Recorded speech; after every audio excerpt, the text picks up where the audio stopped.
છોડમાં થતા રોગ ખરેખર શું છે? મતલબ જ્યારે છોડ બીમાર પડે છે ને ત્યારે તે કયા સંકેતો આપે છે?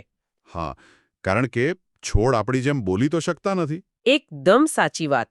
એટલે જુઓ, જ્યારે આપણે કોઈ તબીબી નિદાનની વાત કરતા હોઈએ ત્યારે તેમાં એકદમ ચોકસાઈ હોય છે. હાડકું ભાંગે એટલે સીધો એક્સરે કરાવીએ અને ડોક્ટર તરત કહી દે કે ક્યાં તકલીફ છે. બિલકુલ, આધુનિક વિજ્ઞાનમાં બધું સ્પષ્ટ છે. પણ જ્યારે આપણે કૃષિની અને ખેતીની દુનિયામાં જઈએ ને ત્યારે પરિસ્થિતિ સાવ અલગ અને ધૂંધળી બની જાય છે. ત્યાં વનસ્પતિ માટે કોઈ એક્સરે મશીન કામ નથી આવતું. એટલે જ હું વિચારતી હતી કે તો પછી રોગને વ્યાખ્યાયિત કેવી રીતે કરવો.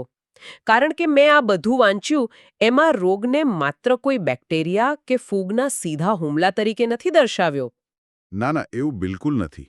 વિજ્ઞાનની દ્રષ્ટિએ જોઈએ તો રોગ એટલે છોડની સામાન્ય શારીરિક પ્રક્રિયાઓમાં આવતી એવી કોઈ પણ અસામાન્યતા જે લાંબા સમય સુધી ચાલે અને તેનું આર્થિક મૂલ્ય ઘટાડે. અચ્છા, એટલે માત્ર કોઈ જીવાણુનો હુમલો જ પૂરતો નથી એમ ને?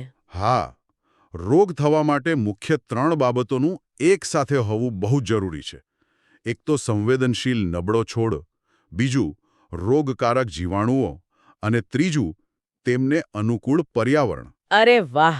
આ તો જાણે પેલા પરફેક્ટ સ્ટોર્મ એટલે કે સંપૂર્ણ વિનાશક વાવાઝોડા જેવું છે. હા, તમે ચોક્કસ એવું કહી શકો.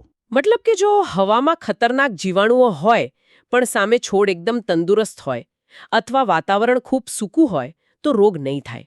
નુકસાન ત્યારે જ થશે જ્યારે આ ત્રણેય વસ્તુઓ એક સાથે ભેગી થાય. એકદમ સાચું પકડ્યું.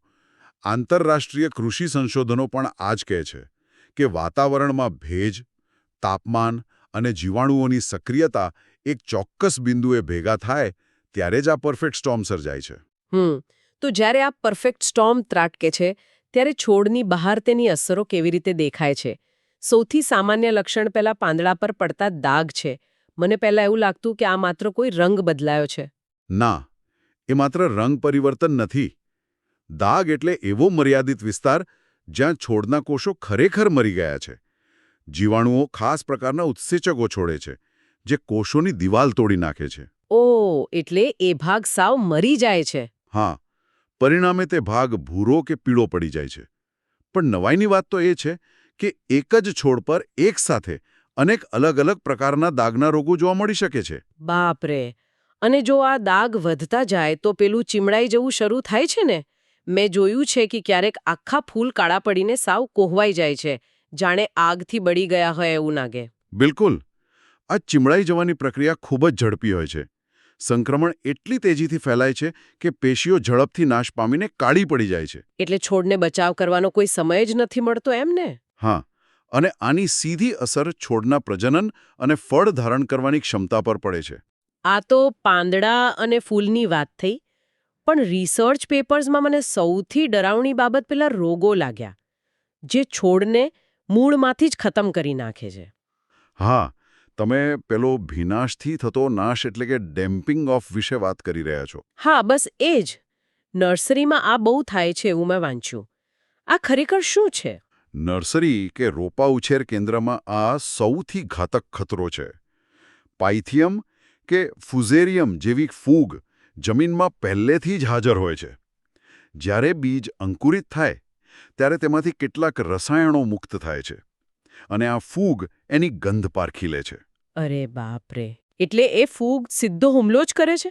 હા, તેઓ એવા રસાયણો છોડે છે જે રોપાના મૂળના પાયાના કોષોને ઓગાળી નાખે છે અને રોપો ત્યાંથી જ ભાંગીને સીધો જ જમીન પર ઢળી પડે છે. આ તો બહુ જ કરુણ કહેવાય. એટલે કે બીજમાંથી નવો જીવ બહાર આવે, દુનિયા જુએ એ પહેલા જ ફૂગ તેને ઓગાળી નાખે છે. જાણે કોઈ હોરર ફિલ્મ ચાલતી હોય. ખરેખર એવું જ છે. અને ધારો કે કોઈ રોપો આમાંથી બચી ગયો ને તો પણ તેની સામે કરમાઈ જવાનો રોગ તો ઊભો જ છે. આ વિલ્ટિંગ એટલે કે કરમાઈ જવું બહુ સામાન્ય છે. હા, તો આ કરમાઈ જવામાં ખરેખર શું પ્રક્રિયા થાય છે? આમાં જીવાણુઓ છોડની અંદર પ્રવેશ કરીને તેની પાણીનું વહન કરતી નળીઓ એટલે કે ઝાયલમમાં જમા થાય છે અને ત્યાં ગુંદર જેવો પદાર્થ છોડીને નળીઓ સાવ બ્લોક કરી દે છે. ઓહ, સમજાયું. એટલે કે આખી પ્લમ્બિંગ સિસ્ટમ જ જામ થઈ ગઈ એમ ને? એકદમ સાચું. જમીનમાં ભલે ગમે તેટલું પાણી હોય પણ તે ડાળીઓ સુધી પહોંચે જ નહીં. એટલે છોડના રસાળ ભાગો સાવ ઢીલા પડી જાય. અને ધીમે ધીમે આખો છોડ સુકાઈ જાય, બરાબર ને? હા, બસ એ જ થાય છે. મૂળભૂત રીતે જોઈએ તો દાગ પડવા, ચીમડાઈ જવું કે કરમાઈ જવું આ બધી જ છોડની અત્યંત સ્પષ્ટ ભાષા છે. એનાથી આપણે જીવાણુઓનો હુમલો સમજી શકીએ છીએ. આપણે વનસ્પતિ રોગ વિજ્ઞાનના એમાં થોડું અલગ છે. છોડ પાસે તો કોઈ એક્સરે મશીન હોતું નથી. સાચી વાત છે. તેઓ એકદમ અલગ જ ભાષા વાપરે છે. એટલે કે રંગ બદલીને અથવા વિચિત્ર આકાર લઈને મદદ માટે એક રીતે બૂમો પાડે છે. તો સૌથી પહેલા એવા લક્ષણોથી શરૂઆત કરીએ જે સીધા આંખે વળગે. આમાં સૌથી પહેલો સંકેત છે ભૌતિક ઘા અને પેશીઓનો નાશ, જેને આપણે નેક્રોસિસ કહીએ છીએ. જુઓ, દાખલા તરીકે સરુના ઝાડનું એકદમ ચીમડાઈ જવું. અથવા પેલા લીલીના ફૂલ પર જે મૃત કોષોના દાગ પડે છે એ પણ નેક્રોસિસ છે ને? હા, એ જ. આ કોઈ સામાન્ય નબળાઈ નથી હોતી. આ એકદમ સેલ્યુલર લેવલ પર થતું મૃત્યુ છે. અરે, એટલે આના પરથી મને પેલા ડાયબેક રોગનો વિચાર આવે છે, જેમાં છોડ પહેલા પીળો પડે અને પછી ઉપરથી નીચે સુધી સુકાવા લાગે છે. એક્ઝેક્ટલી. અને એ કેવી રીતે થાય છે ખબર છે? જ્યારે ડાળી કપાય કે પવનથી તૂટે ત્યારે ત્યાંથી બેક્ટેરિયા સીધા અંદર ઘૂસી જાય છે. એટલે આ જાણે માનવ શરીરમાં કોઈ ખુલ્લા ઘા દ્વારા ફેલાતા ઇન્ફેક્શન જેવું જ લાગે છે. એકવાર દાંડી કાઢી પડે પછી ધીમે ધીમે આખી સિસ્ટમ ફેલ થવા માંડે. હા, કારણ કે આ જીવાણુઓ માત્ર સપાટી પર નથી રહેતા. તેઓ છોડની પાણી પહોંચાડતી નળીઓને જ બ્લોક કરી દે છે. હા, એટલે પાણી મૂળમાંથી ઉપર ન પહોંચે એટલે છોડ ઉપરથી નીચે તરફ મળતો જાય, જેને ડાયબેક કહેવાય છે. બિલકુલ. ખુલ્લા ઘા ખરેખર બહુ ખતરનાક હોય છે. તો પછી આસપાસનું વાતાવરણ પણ એક મોટો ખતરો બની શકે છે. આપણા સ્ત્રોતોમાં ખાસ કરીને ભેજવાળા વાતાવરણમાં ફૂગના હુમલાની બહુ વાત છે. હા, પાવડર માઇલ્ડ્યુ જેવા રોગો, જેમાં પાંદડા પર સફેદ પાવડર જેવી ફૂગ જામી જાય છે, જે કળીઓને ખુલવા પણ નથી દેતી. અથવા તો કાંઠ જેવા રોગમાં કાળા અને ભૂરા દાગ દેખાય છે. બરાબર. પણ અહીં મને એક ગૂંચવણ છે. હું વિચારતી હતી કે ફૂગના વિકાસ માટે માત્ર ભેજ કે શુષ્કતા જ કેમ આટલું મોટું ઉદ્દીપક બને છે? એની પાછળનું બાયોલોજી બહુ સમજવા જેવું છે. ફૂગના બીજાણુઓ એટલે કે તેના સ્પોર્સ હવામાં તરતા સૂકા બીજ જેવા હોય છે. એટલે જ્યાં સુધી તે કોઈ ભેજવાળા પાંદડા પર ન પડે ત્યાં સુધી તે સાવ નિષ્ક્રિય જ રહેશે? હા, એકદમ સાચું. પણ પાણી મળતા જ તેઓ ફૂલી જાય છે અને પછી પાંદડાની સપાટીમાં અત્યંત ઝીણી માઇક્રોસ્કોપિક નળીઓ ઘુસાડે છે. ઓહ, એટલે એ નળીઓ દ્વારા તેઓ છોડનું પોષણ સીધું ખેંચવા લાગે. આ તો હવામાંથી થતો સીધો હુમલો છે. હા, અને છોડ આની સામે સતત લડતો જ હોય છે. જો બહારથી આવું થતું હોય તો જમીનની અંદર રહેલા મૂળિયા તો સાવ નિસહાય જ હશે. ત્યાં પણ આવા છુપા દુશ્મનો હશે જ. ચોક્કસ. જમીનની અંદર નેમેટોડ્સ જોવા મળે છે. નેમેટોડ એટલે જમીનમાં રહેતા અત્યંત સૂક્ષ્મ કૃમિ જે નરી આંખે નથી દેખાતા. મેં સ્ત્રોતોમાં વાંચ્યું કે આ રૂટ નોટ નેમેટોડ મૂળમાં ઘૂસીને ત્યાં ગાંઠો બનાવી દે છે. હા, અને આ ગાંઠો પાણી અને પોષણને ઉપર જતા રોકી દે છે, જેથી છોડના પાંદડા ધીમે ધીમે પીળા પડી જાય છે. પણ આનાથી પણ વધુ ખતરનાક તો પેલા વાયરસ લાગે છે. સ્ત્રોતોમાં પર્ણ મોઝેક અને પાંદડા વળવા એટલે કે લીફ કર્લ ની વાત છે. હા, પાંદડા પર ઘાટા અને આછા લીલા અથવા પીળા ટપકા દેખાવા, જેને મોઝેક કહીએ છીએ. આ બધું જોઈને એવું લાગે છે કે વાયરસ જાણે કોઈ કમ્પ્યુટર વાયરસની જેમ છોડના આંતરિક પ્રોગ્રામિંગને જ ખોરવી નાખતો હશે. બિલકુલ. અને અહીં રસપ્રદ વાત એ છે કે આ લક્ષણો માત્ર કોઈ બીમારી નથી. આ એક આંતરિક બાયોલોજીકલ યુદ્ધનું પરિણામ છે. એટલે જ્યારે પાંદડું વળે છે ત્યારે તે માત્ર નબળું પડવાથી નથી વળતું. ના ના, વાયરસ ખરેખર છોડના સેલ્યુલર ગ્રોથ હોર્મોન્સને હાઇજેક કરી લે છે.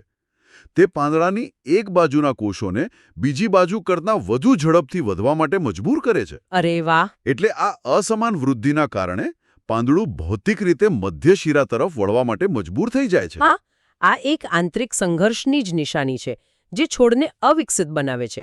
આનો અર્થ એ થયો કે શરૂઆતના તબક્કે આ સંકેતોને પકડી લેવા બહુ જ જરૂરી છે. જો આ ભાષા સમજાઈ જાય તો છોડને સંપૂર્ણ નાશ પામતો બચાવી શકાય. છોડની આંતરિક સિસ્ટમ સંપૂર્ણપણે ફેલ થાય તે પહેલાં જ રોગની ઓળખ કરવી એ જ તેને બચાવવાનો રસ્તો છે. સંકલિત રોગ વ્યવસ્થાપન યાની કે IDM. બરાબર છે.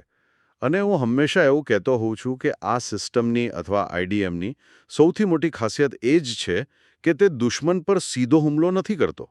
મતલબ કે આખું વાતાવરણ જ એવું બનાવી દે છે કે દુશ્મન ત્યાં ટકી જ ના શકે.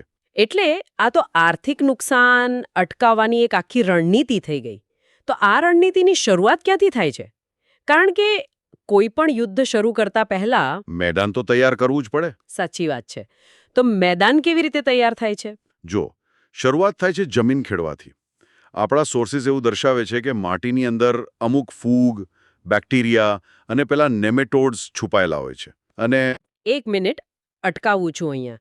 આ નેમેટોડ્સ એટલે વળી શું? નેમેટોડ્સ એટલે આમ જોવા જઈએ તો સૂક્ષ્મ કર્મિયા જેવા જીવો. એ નરી આંખે નથી દેખાતા, પણ છોડના મૂળિયાને અંદરથી ખાઈ જાય છે. ઓ બાપરે. હા, એટલે જ્યારે જમીન ખેડવામાં આવે છે ને ત્યારે માટી નીચેથી ઉપર આવે છે અને આ બધા સૂક્ષ્મ જીવો સીધા સૂર્યની પેલી કાળજાળ ગરમીના સંપર્કમાં આવે છે. અને ગરમીથી બળી જાય, બરાબર ને? એકદમ સાચું. ગરમી તેમની વસ્તીનો બહુ મોટો હિસ્સો સીધો જ બાળી નાખે છે. અરે આ તો પેલા આપણે ઘરમાં જૂના ગાદલાને જીવાતો મારવા માટે ધાબા પર કડક તડકામાં મૂકીએ ને, આ તો એના જેવું જ થયું. ગરમીથી જ બધું સાફ. હા, બિલકુલ એ જ સિદ્ધાંત અહીં મોટા પાયે કામ કરે છે. કુદરતી ગરમીનો ઉપયોગ એ સૌથી જૂની અને કદાચ સૌથી અસરકારક રીત છે. પણ મને એવું થાય છે કે તડકાથી બધું 100% તો સાફ ના જ થાય ને. મારો કહેવાનો મતલબ કે અમુક હઠીલું જીવાતો તો બચી જ જવાની. તો એમને પાછા વધતા કેવી રીતે રોકવા? એમનો ખોરાક છીનવી લઈને. જુઓ, ખેતરમાં જે જૂના પાકના અવશેષો અને નીંદણ રહી જાય છે ને, તે ઇનોક્યુલમ માટે સૌથી મોટો આધાર પૂરો પાડે છે. આ ઇનોક્યુલમ એટલે શું વળી? આ કોઈ ઇન્ફેક્શન ફેલાવતું બીજ છે કે એવું કંઈક? હા, તમે એને રોગની શરૂઆત કરનાર બીજ અથવા તો સેફ હાઉસ કહી શકો. જૂના છોડના કચરામાં આ રોગકારક જીવો બહુ આરામથી આશ્રય લે છે. જો એ કચરો બાળી કે સાફ ના થાય તો રોગને રહેવા માટે એક મસ્ત ઘર મળી જાય. બરાબર છે. એટલે જ ખેતરની સફાઈ ખૂબ જરૂરી છે. અને આ ઉપરાંત એક બીજી બહુ મહત્વની પદ્ધતિ છે પાકની ફેરબદલી. તો શું પાક બદલી નાખવાથી જીવાતો મૂંઝાઈ જાય છે? મૂંઝાઈ નથી જતા, પણ બિચારા ભૂખે મરી જાય છે. કારણ કે આ રોગકારક જીવાતો છે ને બહુ નખરાળા હોય છે. અચ્છા. હા, એમને ટકી રહેવા માટે કોઈ એક ચોક્કસ પાક એટલે કે હોસ્ટ જ જોઈએ. જો ખેતરમાં એ પાકની જગ્યાએ કોઈ બીજો પાક વાવવામાં આવે ને તો એ જીવાતો તેને ખાઈ શકતા નથી. વાહ! એટલે જો આ જંતુઓ ખોરાક માટે અમુક પાક પૂરતા જ સીમિત હોય તો પાકની ફેરબદલી એટલે એમને બળજબરીથી પેલા કડક ડાયટ પર રાખવા જેવું જ છે. એક્ઝેક્ટલી. જ્યાં સુધી એ ભૂખ્યા ન મરે ત્યાં સુધી. તમે બિલકુલ સચોટ વાત પકડી. લાંબા સમય સુધી પોતાનો મનપસંદ ખોરાક ન મળે એટલે એમનું અસ્તિત્વ જ જોખમાય છે. પણ માની લો કે ખાવાનું છીનવી લીધું અને ખેતર પણ એકદમ ચોખ્ખું કરી દીધું, તો પણ કોઈને કોઈ જીવાત તો હુમલો કરે જ ને. તો શું છોડ પાસે પોતાની કોઈ ડિફેન્સ સિસ્ટમ નથી હોતી? બહુ સરસ પ્રશ્ન છે. અહીં આશ્ચર્યજનક બાબત એ છે કે જે જંતુઓ ખેડવાથી કે ભૂખમરાથી કાબૂમાં નથી આવતા ને તેમની સામે આપણે આનુવંશિક રીતે પ્રતિરોધક જાતોનો ઉપયોગ કરીએ છીએ. એટલે કે રેઝિસ્ટન્ટ વેરાયટીઝ, બરાબર ને? હા, એ જ. આપણા સોર્સિસ જણાવે છે કે ફૂલોના પાકમાં આ પદ્ધતિ સૌથી વધુ સફળ રહી છે. આ જાતો કુદરતી રીતે જ એવા રસાયણો ઉત્પન્ન કરે છે જે રોગને અંદર પ્રવેશવા જ નથી દેતા. આ સાંભળીને મને તો એવું લાગે છે કે જાણે છોડની અંદર કોઈ ચોક્કસ વાયરસ સામે લડવા માટે પેલું નવું સોફ્ટવેર અપડેટ ઇન્સ્ટોલ ન કરી દીધું હોય. એકદમ પહેલેથી જ વાયરસ પ્રૂફ. હા, બિલકુલ એવું જ. સિસ્ટમ અંદરથી જ એવી રીતે પ્રોગ્રામ થયેલી હોય છે. એટલે દવાનો છંટકાવ કરીને રોગ મટાડવા કરતાં આ પર્યાવરણીય અને સાંસ્કૃતિક વ્યવસ્થાપન રોગને અટકાવવામાં વધુ કારગર સાબિત થાય છે. મતલબ કે આખા આ વિશ્લેષણનો સાર એ છે કે રોગ આવ્યા પછી ભાગદોડ કરવા કરતાં સિસ્ટમ જ એવી ડિઝાઇન કરવી કે રોગ ટકી જ ના શકે. બિલકુલ.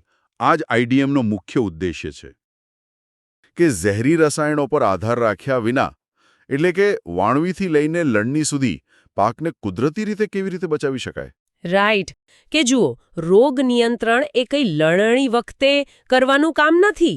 એ તો બીજ રોપતા પહેલા જ શરૂ થઈ જવું જોઈએ. એટલે શરૂઆતથી જ તૈયારી. હાવ ઉદાહરણ તરીકે જો વાવણીના સમયમાં નાનો ફેરફાર કરીએ ને એટલે કે વાવણી થોડી વહેલી કે મોડી કરવામાં આવે તો રોગકારક જીવોના હુમલાની જે સૌથી વધુ સક્રિય સિઝન હોય તેને જ ટાળી શકાય. અચ્છા, એટલે કે ચોર આવે એ પહેલા જ આપણે આપણી કિંમતી વસ્તુઓ બેંકમાં મૂકી દઈએ. ટાઈમિંગ જ બદલી નાખવાનો. પણ જમીનની અંદરથી થતા ખતરાઓનું શું? તમારો મતલબ માટીથી થતા રોગો? હા, પેલા ડાયબેક કે એન્થ્રેક્નોઝ જેવા રોગો જે છોડને અંદરથી જ સડાવી દે છે તેને કેવી રીતે રોકવા? તો ત્યાં બીજની સારવાર કામ આવે છે. બીજ વાવતા પહેલા તેની પર એક રક્ષણાત્મક પડ ચડાવવામાં આવે છે. ઓકે. આનાથી થાય એવું કે જમીનમાં રહેલા નુકસાનકારક ફૂગ કે બેક્ટેરિયા, મતલબ જે બીજને અંકુરિત થતા પહેલા જ ખાઈ જતા હોય છે, તે અટકી જાય છે. તો આ પ્રક્રિયા બીજને કોઈ રોગચાળાવાળા વિસ્તારમાં મોકલતા પહેલા તેને એક પ્રકારની રસી આપવા જેવી છે એવું કહી શકાય? બિલકુલ કહી શકાય. પહેલાથી જ ઇમ્યુનિટી આપી દેવાની. હા. હવે ધારો કે બીજ તો બચી ગયા અને છોડ ધીમે ધીમે મોટા થયા, પણ પછી જો ખેતરમાં એક છોડ બીમાર પડે તો બાજુના સ્વસ્થ છોડને કેમ બચાવવો? પાકની ઘનતા ઓછી રાખવા પર ઘણો ભાર મૂકવામાં આવ્યો છે. હા, સાચી વાત છે. પાકની ઘનતા. એટલે મારો કહેવાનો મતલબ એ છે કે શું માણસોની જેમ છોડને પણ રોગચાળામાં સોશિયલ ડિસ્ટન્સિંગની જરૂર પડે છે? હા, આ સરખામણી એકદમ બંધબેસતી છે. જો ખેતરમાં છોડ વચ્ચે પૂરતું અંતર હોય ને તો હવાની અવરજવર સારી રહે છે અને ભેજ ઘટે છે. બરાબર. ભેજ ઓછો હોવાથી રોગગ્રસ્ત પાંદડાઓ એકબીજાને અડતા નથી, જેથી સંક્રમણ ધીમું પડે છે. અને જો કોઈ છોડમાં રોગ દેખાય જ તો યાંત્રિક રીતે તેને તરત જ મૂળમાંથી ઉખેડીને દૂર કરવો પડે. રાઈટ. પણ અહીં મને એક વાતનું આશ્ચર્ય થાય છે. રિસર્ચમાં એવું પણ લખ્યું છે કે પાકને ટેકો આપીને, એટલે કે સ્ટેકિંગ કરીને, પાંદડાને માટીથી સહેજ ઊંચા રાખવા જોઈએ. હા, સ્ટેકિંગ ખૂબ જરૂરી છે. પણ શું માત્ર પાંદડાને જમીનથી થોડા ઇંચ ઊંચા રાખવાથી ખરેખર રોગ અટકી શકે? મને આ થોડું વિચિત્ર લાગે છે. મતલબ આટલી નાની વાતથી આટલો મોટો ફરક પડે? પડે છે. એની પાછળ એક ચોક્કસ મિકેનિઝમ કામ કરે છે. હવે જુઓ, માટી એ હજારો પ્રકારની ફૂગ અને બેક્ટેરિયાનું ઘર છે. તો જ્યારે વરસાદ પડે કે સિંચાઈ થાય ત્યારે પાણીના છાંટા એટલે કે પેલી સ્પ્લેશ ઇફેક્ટ એનાથી માટી ઉછળીને નીચેના પાંદડા પર ચોંટે છે. ઓહો, એટલે માટી પાંદડા સુધી પહોંચી જાય છે. હા, અને મોટાભાગના રોગોની શરૂઆત ત્યાંથી જ થાય છે. પાંદડાને ઊંચા રાખવાથી આ સ્પ્લેશ ઇફેક્ટ તૂટી જાય છે. આ ઉપરાંત પેલા જાળી કે સ્ટિકી બેન્ડ લગાવવાથી વાયરસ ફેલાવતા જંતુઓ સીધા પાક સુધી પહોંચી શકતા નથી. અચ્છા, તો આ તો થઈ બહારની ભૌતિક સુરક્ષા. પણ જ્યારે આ અવરોધો પૂરતા ન હોય ત્યારે જમીનની અંદર સૂક્ષ્મ સ્તરે પણ લડાઈ લડવી પડે છે, રાઈટ? બિલકુલ. માહિતીમાં જૈવિક નિયંત્રણ એટલે કે બાયો કંટ્રોલના અમુક નામો છે, જેમ કે ટ્રાઇકોડર્મા અને બેસિલસ સબિલિસ. આ બધું કામ કેવી રીતે કરે છે? સાચું કહું તો આ આખા રિસર્ચનો સૌથી રોમાંચક ભાગ છે. આપણે ફાયદાકારક સૂક્ષ્મજીવોનો ઉપયોગ નુકસાનકારક જીવો સામે કરીએ છીએ. દાખલા તરીકે પેલું ટ્રાઇકોડર્મા એક પ્રકારની ફૂગ જ છે, પણ તે પાક માટે મિત્ર છે. એક મિનિટ, ફૂગ? હા, જ્યારે નુકસાનકારક ફૂગ પાક તરફ આગળ વધે છે ને ત્યારે ટ્રાઇકોડર્મા તેના પર વીંટળાઈ જાય છે, અમુક ખાસ ઉત્સેચકો છોડે છે અને દુશ્મન ફૂગને ઓગાળીને તેનો નાશ કરી દે છે. શું વાત કરો છો? એટલે આ તો પ્રકૃતિનો ઝેર જ ઝેરને મારે છે તેવો નિયમ થયો. માટે એકદમ સુરક્ષિત છે. આ જ રીતે લીમડા કે અન્ય વનસ્પતિના અર્કનો છંટકાવ પણ જંતુઓ અને ફૂગને દૂર રાખે છે. આ બધું જમીનની ગુણવત્તા બગાડ્યા વગર પાકને સુરક્ષિત કરે છે. બરાબર. તો આ બધા ડેટા અને રિસર્ચનો સારાંશ એ છે કે ખેતી માત્ર બીજ વાવીને બેસી રહેવાનું કામ નથી. ના, જરાય નહીં. વાવણીનો સાચો સમય, છોડ વચ્ચે પૂરતું અંતર એટલે કે સોશિયલ ડિસ્ટન્સિંગ, પાંદડાને માટીથી દૂર રાખવા અને પેલી ટ્રાઇકોડર્મા જેવા સૂક્ષ્મજીવોનો સૈનિકોની જેમ ઉપયોગ, આ બધું ભેગું થાય ત્યારે જ પાકનું સચોટ અને ટકાઉ રક્ષણ થાય છે. એકદમ સાચી વાત છે. આપણે કુદરતની વિરુદ્ધ કામ કરવાને બદલે તેની જ સિસ્ટમ અને નિયમોનો ઉપયોગ કરીને ખેતીને વધુ સમૃદ્ધ બનાવી શકીએ છીએ. રાતોરાત ખેડૂતોનો આખો પાક બગાડી શકે છે, એટલે કે ફૂગ. પણ હા, સદભાગ્ય આપણી પાસે એની સામે લડવા માટે એક અદૃશ્ય ઢાલ પણ છે. આજે આપણે ચર્ચા કરીશું કે આ ફૂગનાશકો એટલે કે ફંજીસાઇડ્સ પાકને અંદર અને બહારથી કેવી રીતે બચાવે છે. આ રસાયણો કેવી રીતે કામ કરે છે એ જાણવું ખરેખર બહુ જ રોમાંચક છે. બિલકુલ સાચી વાત છે. અને આ કોઈ જાદુ નથી જુઓ. સ્પષ્ટ રીતે સમજાવે છે કે આ રસાયણો પાછળ એક ચોક્કસ વિજ્ઞાન છે. છોડમાં તેમની અવરજવરના આધારે મુખ્યત્વે તેના 2 પ્રકાર હોય છે. સિસ્ટમિક એટલે કે પ્રણાલીગત અને કોન્ટેક્ટ એટલે કે સંપર્ક ફૂગનાશક. અને રસપ્રદ વાત એ છે કે આ બંનેની કામ કરવાની સ્ટાઇલ સાવ અલગ છે. એક મિનિટ, આ ટેકનિકલ શબ્દોને થોડા સરળ બનાવીએ તો મેં એવું સમજ્યું છે કે સિસ્ટમિક ફૂગનાશકો જેમ કે કાર્બેન્ડાઝિમ હોય એ પેલી આપણે એન્ટીબાયોટિક ગોળી ખાઈએ ને એના જેવા છે. ગોળી ગળીએ એટલે દવા લોહીમાં ભળીને આખા શરીરમાં ફેલાય, અને પેલા કોન્ટેક્ટ ફૂગનાશકો જેવા કે સલ્ફર એ ચામડી પર લગાવવાના મલમ જેવા છે જે ખાલી લગાવેલી જગ્યાએ જ કામ કરે. શું આ સરખામણી બરાબર છે? હા, હા. મલમ અને ગોળીવાળી તમારી આ સરખામણી સમજવા માટે એકદમ સચોટ છે. પણ અહીં એક લોજિક વિચારવા જેવું છે. આપણા શરીરમાં તો લોહીને આખા શરીરમાં ફેરવવા માટે હૃદય હોય છે, બરાબર ને? છોડ પાસે તો હૃદય હોતું નથી, તો પછી પેલી દવા આખા છોડમાં ફેલાય છે કેવી રીતે? અરે હા, એ તો મેં વિચાર્યું જ નહીં. તો પછી દવા છેક મૂળમાંથી ઉપર પાંદડા સુધી પહોંચે કઈ રીતે? એ જ તો કમાલ છે ને સિસ્ટમિક દવાની. છોડની અંદર પાણી ખેંચવાની જે આંતરિક નળીઓની સિસ્ટમ હોય છે ને, આ દવા એની સાથે જોડાઈ જાય છે. એટલે મૂળમાંથી પાણી ઉપર જાય, એની સાથે દવા પણ છોડના કોષ સત્વમાં ભળીને પ્રસરી જાય. એટલે જો ફૂગ પહેલેથી જ અંદર ઘૂસી ગઈ હોય ને, તો આ સિસ્ટમિક દવા જ કામ આવે. ઓહ, સમજાયું. અને પેલું મલમ એટલે કે કોન્ટેક્ટ ફૂગનાશક એ બહારથી કવચ બનાવે. એક્ઝેક્ટલી. એ છોડની સપાટી પર જ રહે અને ફૂગના બીજાણુઓને અંદર આવતા જ રોકે. તો પછી જો આ સિસ્ટેમિક દવા આટલી જ પાવરફુલ છે અને આખા છોડમાં જાતે જ ફેલાઈ જાય છે, તો બધે એનો જ છંટકાવ કેમ નથી કરતા આપણે? સ્ત્રોતોમાં તો રોગ અટકાવવા માટે જમીન ભીંજવવાની અને બીજની સારવાર કરવાની લાંબી લાંબી રીતો પણ આપી છે. એનું કારણ એ છે કે રોગ ક્યાં છુપાયેલો છે એ નક્કી કરે છે કે હુમલો ક્યાંથી કરવો. જો રોગ માટીમાં જ હોય અને સીધો મૂળમાં સડો કરતો હોય તો પાંદડા પર દવા છાંટવાનો કોઈ જ અર્થ નથી. ત્યાં તમારે જમીન ભીંજવવી જ પડે. અને આમાં સૌથી રોમાંચક તો પેલી બીજની સારવારવાળી પદ્ધતિ છે. સ્ત્રોતો કહે છે કે 1 કિલો બીજ દીઠ માંડ 2 કે 2.5 ગ્રામ ફૂગનાશક વપરાય છે. હા, મને એ જ નહોતું સમજાતું. 1 કિલો બીજ પર માત્ર 2 ગ્રામ પાવડર. આટલી અમથી દવા આખા મોટા થનારા છોડને ભવિષ્યમાં કેવી રીતે બચાવી શકે? જો આ દવા માત્ર બીજ પર ચોંટી નથી રહેતી. જ્યારે બીજને જમીનમાં વાવીએ અને પહેલું મૂળ ફૂટે ને, ત્યારે આ ફૂગનાશક આસપાસની માટીમાં એક હેલો એટલે કે અદૃશ્ય સુરક્ષા કવચ બનાવી દે છે. અચ્છા, એટલે છોડ સાવ નાનો અને નાજુક હોય ત્યારે જ કોઈ ફૂગ એની નજીક ના આવી શકે? હા, બિલકુલ. અને મોટા છોડ માટે તો ધોમધકતા તાપમાં થડ પર બોર્ડોક્સ પેસ્ટ લગાવવામાં આવે છે.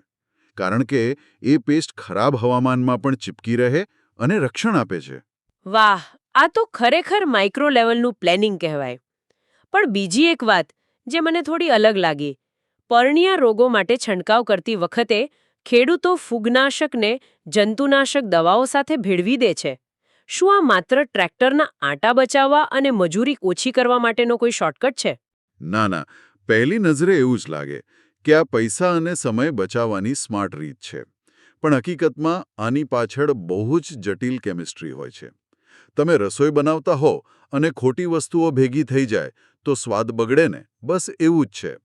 જો ખોટા રસાયણો ભેગા થઈ ગયા તો એ એકબીજાની અસરને પૂરી રીતે નાશ કરી દેશે અથવા એટલી ગરમ પ્રતિક્રિયા આપશે કે પાંદડા જ બળી જશે. ઓ બાપરે!